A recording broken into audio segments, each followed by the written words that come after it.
안녕하세요. 저는 환갑이 조금 넘은 남성입니다. 지금은 서울에서 사랑하는 아내와 함께 살면서 첫째 아이는 출가시키고 둘째 아이는 유학을 보낸 상태죠. 괜찮은 중소기업을 운영하며 지금까지 살아와서 집안은 상당히 부유하고 경제력 있는 편입니다. 아내도 그렇고 아이들도 그렇고 하고 싶은 것은 모두 하게 적극적으로 밀어주면서 살아왔고 저 역시 하고 싶은 일은 마음 가는 대로 하고 살아온 사람입니다. 친구들도 비슷한 녀석들이 많았습니다. 제게는 같은 중학교와 고등학교를 나와서 대학까지도 같이 간 희한한 인연인 친구가 넷이나 있습니다. 다들 공부를 잘해서 가능한 일이었던 것 같기도 해요. 우리 다섯은 항상 같이 다니며 공부를 하거나 놀았고, 그래서 연애도 비슷한 나이에, 결혼도 비슷한 나이에 했습니다.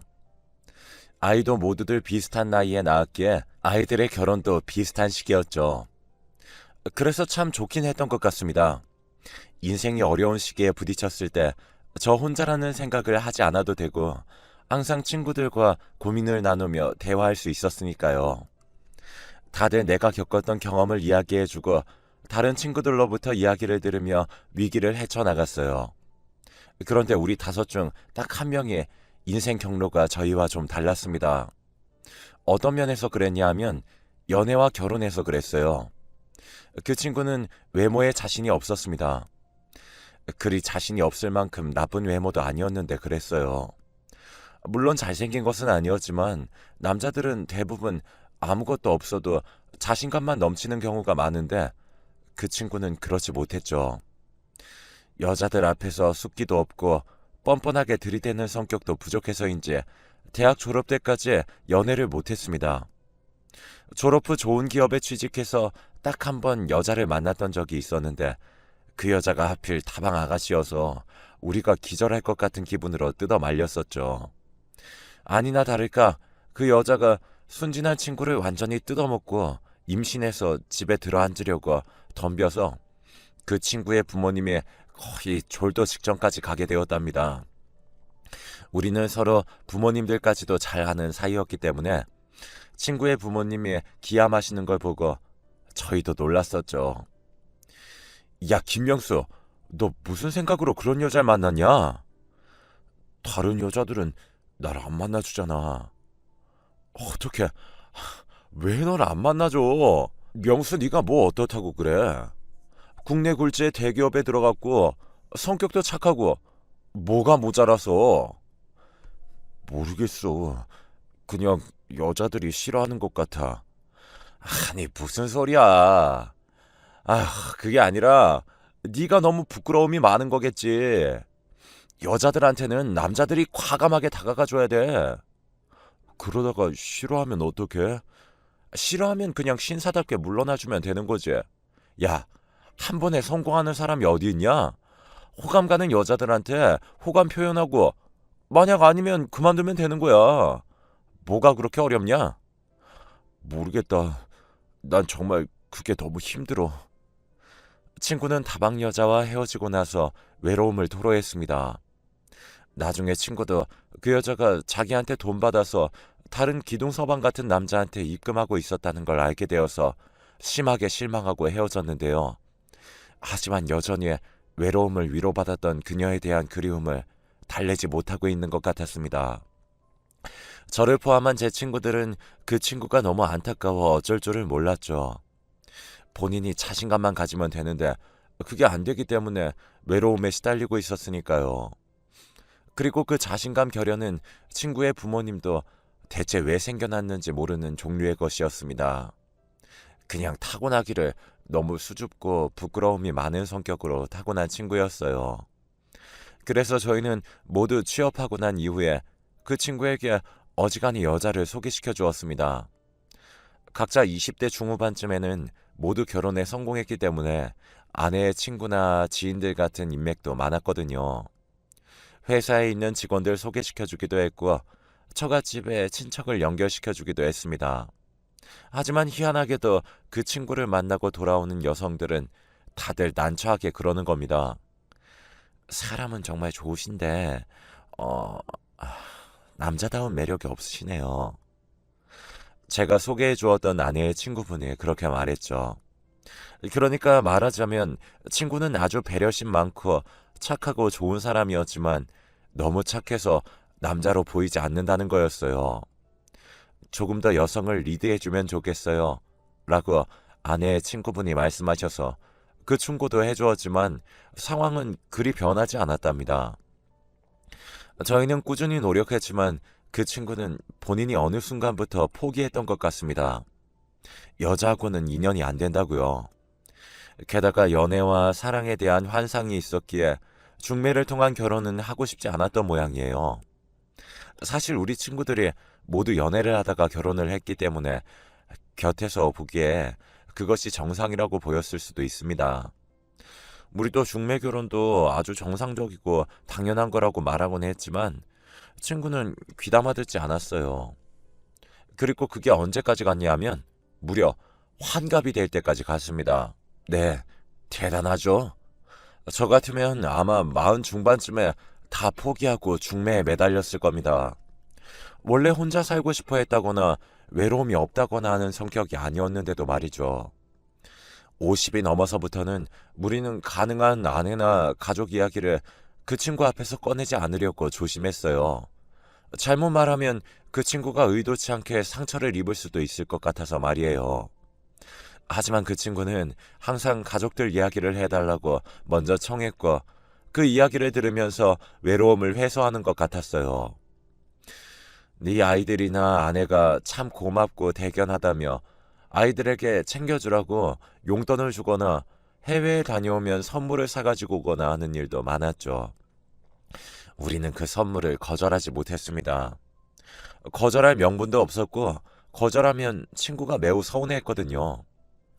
친구가 돈이 없으면 그 핑계나 댈 텐데 문제는 우리 5명 중에 그 친구가 가장 사회적으로 성공했다는 겁니다. 저도 사업을 하면서 제법 윤택하게 살았지만 그 친구에 비할 바는 아니었거든요. 야, 이번에 명수 너네 회사 또 주가 올랐더라?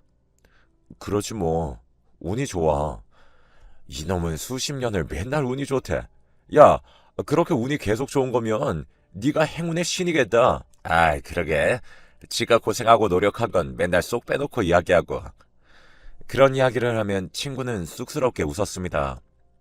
우리 앞이나 여자 앞에서는 부끄러움 많고 수줍은 친구였지만 회사를 경영할 때는 완전히 다른 대표님이었죠. 꽤나 과감하고 공격적인 경영에도 도가 터 있었고 우리는 친구의 경영 수완을 보면서 감탄하곤 했습니다. 회사에는 내가 아주 냉혈한이라고 소문났나 봐. 완전 워커홀릭에 일만 한다고. 친구는 모두가 모인 자리에서 시무룩하게 말하고는 했습니다. 뭐 일만 하는 건 사실이지. 가족이 있으면 절대 그러지 않을 텐데. 냉혈한? 야, 그 회사 사람들 보는 눈 진짜 없다. 아니야. 회사에서는 그렇게 볼 수도 있어. 내가 회사에서는 정말 일에 관한 이야기만 하거든. 공과 사는 정확하게 구분하잖아, 내가. 친구는 힘없이 웃으며 말했습니다. 어째서 저 오랜 시간 솔로를 유지해 왔나 싶었는데 아마 그렇게 회사에서는 완벽한 대표님의 모습으로 있어서 그랬던 모양이었겠죠. 누구도 다가갈 엄두도 내지 못하는 말끔한 대표님 모습으로 말이죠. 우리는 혀를 찼지만 거기에 대해 더 말을 붙이진 않았습니다. 여태까지의 경험으로 인해 어떤 말도 그 친구에게 도움이나 위로가 되지 않을 거란 사실을 알았기 때문이었죠. 그리고 우리는 앞서거니 뒤서거니 하면서 환갑을 맞이했습니다. 코올리게로 한 동네에서 만난 친구들이 환갑을 맞이하는 걸 보는 건 정말 이상한 일이었어요. 맨 처음 환갑을 맞이해서 식사를 함께 하게 된 친구는 환갑 이야기만 나오면 화를 냈습니다. 야, 요즘 환갑이 무슨 소리야. 그건 나이도 아니야. 100세 시대에 딱 중간 왔다 중간. 아니, 누가 뭐랬냐? 왜 그리 예민해? 어차피 우리도 몇 달 뒤에 다 너 뒤따라가. 친구들은 킥킥대면서 어린애들처럼 환갑 맞은 친구를 놀려댔습니다. 저 역시 마찬가지였죠. 환갑을 맞은 친구는 가족들이 환갑잔치 대신 식사를 함께 모여서 먹는 것도 못마땅하다며 화를 냈습니다. 나이를 언급하는 것 자체가 싫다면서요. 결혼을 못한 친구는 어색한 미소를 지으면서 말이 없었습니다. 지금 생각하면 그 친구는 아마 환갑을 맞이했을 때 축하해줄 가족이 없다는 사실을 떠올리고 있었던 것 같습니다. 인생 말년에 대한 위기감이 진하게 느껴졌을지도 모르죠. 그로부터 몇 달 뒤 우리는 매우 뜻밖의 소식을 들었습니다. 야, 명수 결혼한다는 전화 받았어? 노총각 친구로부터 연락을 받은 우리 친구들은 모두 모여서 놀란 얼굴을 하고 있었죠. 어느 날 저녁 갑자기 그 친구가 전화해서 자기가 결혼하게 되었다는 소식을 전한 거죠. 우리는 너무 놀라서 서로 얼굴을 쳐다보며 의아한 시선을 나눴습니다. 아니, 갑자기? 아, 그래. 몇 달 전만 해도 아무 일도 없었잖아. 그러게. 어떤 사람을 만나길래 환갑도 넘어서 결혼을 하겠다고 갑자기 그러는 거지? 친구들은 얼굴이 어두워졌습니다. 노총각 친구는 이미 젊었을 때 한번 다방 아가씨한테 넘어가서 큰일 날 뻔한 경험이 있었기에 더욱 그랬죠. 그리고 누가 봐도 한갑이 넘어서 갑자기 결혼한다고 나서는 일이 평범하진 않았습니다. 혹시 또 옛날처럼 또 그러는 건 아니겠지? 야, 설마. 아, 그런 소리 하지 마. 진짜 안 된다, 그건. 그래, 환갑 넘어 그걸 당하면 명수 완전 죽고 싶을 텐데. 설마 이번에는 괜찮겠지.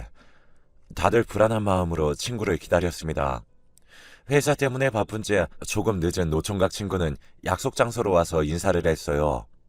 얼굴이 무척 밝아서 여태까지 본 그 친구의 모습 중 가장 활기차 보였죠. 다들 모였구나. 야, 그래. 어떻게 된 거야? 갑자기 소식 들어서 놀랐어. 우리 전부 다 무슨 일이냐고 하고 있었다. 그냥 전화로 말한 대로 그냥 그렇게 됐어. 노총각 친구가 쑥스럽게 말했습니다. 지난번 모임 이후에 만난 여잔데 와인바에 갔다가 만난 사람이거든.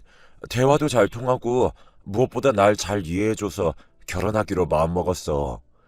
이번이 아니면 정말 죽을 때까지 기회가 없을 것 같아서. 와인바? 우리는 불현듯 걱정이 되어 친구를 쳐다봤습니다. 노총각 친구는 그 눈길의 뜻을 알았는지 얼른 손사래를 치더군요. 아니야. 옛날 그 여자 같은 사람 아니야. 제대로 회사 다니고 있고 남편이 폭력적이라 이혼한 사람이야. 그냥 만난 곳이 와인바일 뿐이야. 우리 회사 거래처 사장하고 같이 갔는데 거기서 어쩌다 보니 말을 트게 되어서. 친구들은 쉽사리 의심의 눈길을 거두지 못했지만 그래도 친구의 기뻐하는 얼굴을 보니 더 말할 수는 없었습니다.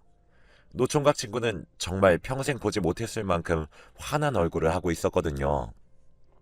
우리들은 그냥 밥숟가락을 떼면서 정말 그 여자가 제대로 된 여자가 맞는지 계속 떠보는 대화를 할 수밖에 없었습니다. 하지만 그 친구의 말만으로는 그 여자에 대해 정확히 알 수가 없었습니다. 친구 역시 우리가 계속 의아해하는 것을 알아차리고 쓴웃음을 지었습니다. 그만큼 평생 서로의 인생에 대해 잘 알아온 사이이기에 노총각 친구도 우리의 걱정을 이해했죠.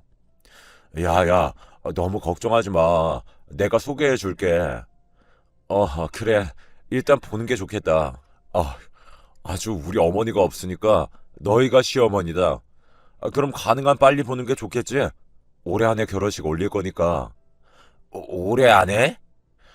우리는 깜짝 놀라서 모두 노총각 친구를 쳐다봤습니다. 노총각 친구는 당연하다는 얼굴로 고개를 끄덕이더군요. 올해 가기 전에 결혼할 거야. 그래서 이제 은퇴하고 빨리 그 사람이랑 손잡고 여행 다니고 싶어. 야, 코로나 시국에 무슨 여행이냐? 뭐 제대로 된 여행은 아니더라도 서울 여기저기 구경도 다니고 나 너무 일만 하느라고 제대로 구경 다닌 적이 없단 말이야. 이제 어디 가더라도 외롭지 않을 테니까. 그렇게 말하는 친구의 얼굴이 너무 기뻐하고 있어서 우린 더 이상 말하지 못했습니다. 그냥 그로부터 일주일 뒤 친구와 그 여자분과 식사 약속을 잡고 끝낼 수밖에 없었죠. 그리고 식사 약속 날이 되어서 모두가 다시 모였습니다. 노총각 친구가 약속대로 여자분의 손을 잡고 나타났습니다.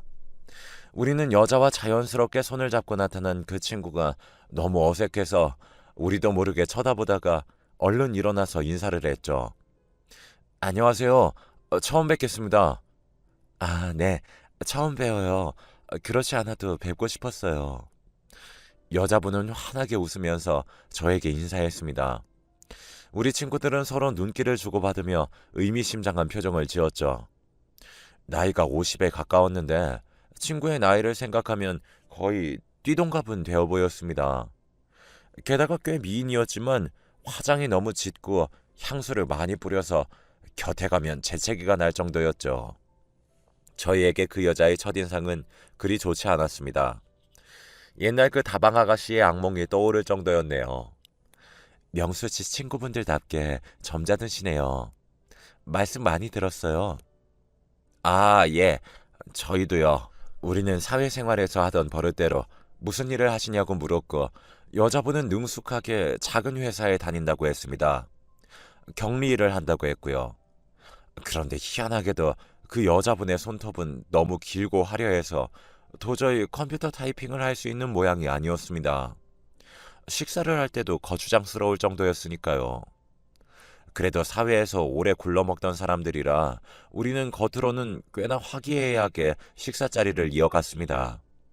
아주 명확하게 그 여자분이 눈에 거슬리는 행동을 한 것은 없었고 게다가 나이가 환갑이 넘은 사람들이 모여있으니 섣불리 말을 꺼낼 수도 없었으니까요. 그런데 어떤 말 끝에 여자분이 그러더군요. 저희는 가만히 있는데 오히려 쿨하게 자신의 상황을 이야기해서 놀랐습니다.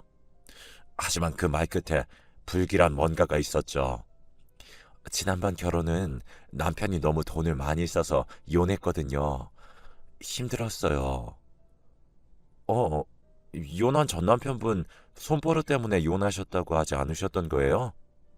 그 여자는 잠깐 당황했습니다. 친구 역시 의아한 얼굴로 그녀를 쳐다보았는데 아주 잠깐 사이 여자는 원래 표정으로 돌아가 슬픈 듯한 미소를 지었죠. 아니, 그러기도 했고 돈을 참 물 쓰듯이 썼거든요. 여러 가지 이유로 이혼했죠. 아, 그러셨군요. 말이 안 되는 이야기는 아니었지만 뭔가 예감이 이상했어요. 저와 친구들은 동시에 아주 기묘한 표정이 되었지만 친구는 그대로 납득하면서 슬픈 듯이 고개를 끄덕였죠. 회사에 관련된 일에는 그리도 기민하고 야가 빠졌으면서 사생활에서는 저렇게 둔하고 순진하다니 알다가도 모를 일이었습니다. 하지만 결정적으로 뭔가 이상하다는 확신을 얻지 못해서 우리는 노총각 친구에게 이상하다는 말을 꺼내지 않았습니다. 사실 환감이 넘었으니 이제 결혼은 자기가 알아서 해야 했죠. 누구와 결혼하든 남은 인생도 얼마 없으니 자기가 하고 싶은 대로 해보는 것도 나쁘지 않았고요. 인생이 창창하던 20대 초반과는 다른 시기였습니다. 두 사람의 결혼 준비는 착착 진행되어서 아주 빠르게 결혼 날짜도 잡혔어요. 그해 11월이었는데요. 노총각 친구는 부모님도 돌아가시고 물론 자녀가 있을 리도 없어서 결혼 준비도 쉬웠습니다. 여자 쪽도 다행히 아이가 없고 부모님이 없는 상태라 홀가분한 몸이었죠. 그래서 바로 결혼이 가능했는데요. 우리가 결혼 준비를 도와주긴 했지만 크게 도울 일도 없었습니다. 11월이 되고 또 날씨가 추워져 갔습니다. 코로나 시국인지라 사람들을 많이 부르지는 못했고 적은 숫자에 가장 친한 사람들만 불러 모았습니다. 그건 여자 쪽도 마찬가지였고 하객은 수십여 명 정도밖에 되지 않았죠. 워낙 결혼식을 작게 하는 터라 식장 역시 하나밖에 없는 작은 건물로 정했죠. 공간이 작아서 저희는 안에서 기다릴 것도 없었기에 친구들끼리 모여서 식장 앞 카페에 가서 앉아 있었습니다. 야, 이거 그냥 두는 거 잘하는 짓일까? 각자 커피를 마시면서 조용하던 가운데 한 친구가 갑자기 그런 소리를 하더군요. 또 다른 친구가 거기에 화를 냈습니다. 아, 그냥 안 두면 어쩔 건데. 이미 결혼식장 앞이다. 아, 그건 그렇지만 아무래도 찜찜해. 안 그래? 그건 다들 마찬가지일걸? 그래도 뭐 지가 좋다는데 잘 살기만 하면 되는 거지. 그래, 그 여자분도 그냥 착하고 편한 남자하고 살고 싶었겠지. 명수가 워낙 착하잖아. 그렇긴 해. 돈도 넉넉하고 착하기도 하고 1등 신랑감이지. 결혼하면 또 얼마나 잘해주겠어. 아주 물고 빨고 할 거다. 눈 뜨고 못 볼걸? 이제 와서 신혼살림을 할 테니. 아이고, 벌써 불 보듯 훤하다, 야. 우리는 그 상상을 하면서 웃었습니다. 사실 여자분은 겉으로 얌전했고 노총각 친구가 잘 살기만 하면 큰 문제는 없었으니까요. 그런데 우리 뒤쪽 자리로 나이 50쯤 된 여성들이 들어와서 앉았습니다. 한껏 분을 바르고 머리를 볶아서 치장을 했지만 눈에 띄게 주름진 사람들이었죠. 우리도 늙은 마당에 이런 소리 하긴 뭐하지만 참 나이에 맞지 않는 차림새를 한 아줌마들이었습니다. 들어오자마자 마스크를 벗고 떠들기 시작하는데 립스틱 색은 너무 진했고 화장은 너무 하얗게 해서 마치 가면이라도 쓴 것 같았습니다. 향수 냄새도 지나쳐서 그 가까이에 앉은 친구가 눈살을 찌푸리며 피할 정도였거든요. 어머, 진짜 결혼하네? 여기까지 와서야 실감이 난다, 얘. 그 말에 우리 친구들의 귀는 전부 그쪽으로 향했습니다. 지금 이 거리에는 웨딩홀이 딱 하나였고 그나마 식장을 하나만 운영하는 상당히 작은 웨딩홀이었거든요. 그 말은 지금 여기 와서 결혼식을 기다리는 사람들이라면 우리 친구의 결혼식에 참석하는 사람들이라는 뜻이었습니다. 야, 근데 그렇게 못생긴 남자랑 진짜 결혼한대? 그러게. 진짜 너무 재미없고 너무 못생겨서 쏠리는데 결혼은 하겠다고 아득바득 용을 쓰더라. 돈 많잖아, 그분. 우리는 순간 그 말이 전부 노총각 친구를 향한 것이라는 사실을 알아챘습니다. 저는 순간적인 판단으로 핸드폰의 녹음 기능을 켜두고 여자들은 계속 큰 소리로 떠들어댔습니다. 야, 걔 인생에 돈이 전부야. 오죽하면 전 남편도 돈 떨어지자마자 꼬투리 잡아서 이혼했겠니? 전 남편? 걔 결혼을 한두 번 했어야지. 이번이 네 번째 아니야? 그러니까 말이야. 돈 있는 남자만 쫓아다니면서 낚시질을 해가지고는 그러는 것도 재주다, 재주. 그보다 그렇게 부자 남자들이랑 결혼하고 빨아먹었는데도 지 돈은 하나도 없는 게 재주다 이거야. 그렇게 펑펑 써대니까 그렇지. 그럼 어때? 또 하나 잡아서 결혼하면 되는데. 그래, 이번에도 1년 살고 돈 빼돌린 다음에 이혼할 거라더라. 이혼 사유 많겠던데? 일단 얼굴부터 쉿. 걔는 저번에도 누명 씌워서 이혼했잖아. 지난번에. 여자들이 천박하게 큰 소리로 웃어댔습니다. 친구들은 모두 얼어붙어서 아무런 말도 하지 못하고 있었죠. 머리가 어질어질해서 아무것도 못하고 있는 와중에 여자들이 커피를 다 마시고는 시간이 되었다며 나가버렸습니다. 일단 식장에 가보자. 가서 이야기하자.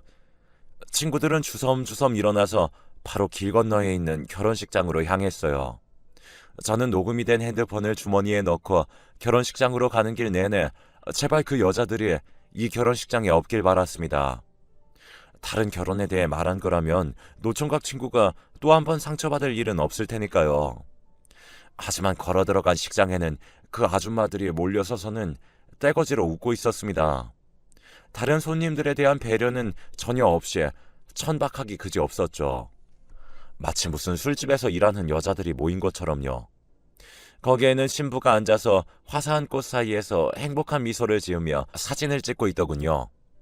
제 노총각 친구 역시 와서 함께 사진을 찍으려고 다가갔는데 여자는 찡그린 표정을 숨기려고도 하지 않더군요. 이제 결혼식장이니 노총각 친구가 어쩌지 못할 거라는 사실을 잘 아는 거였죠. 저는 곧장 그 둘의 사이로 가서 그 둘 사이를 갈라놓았습니다.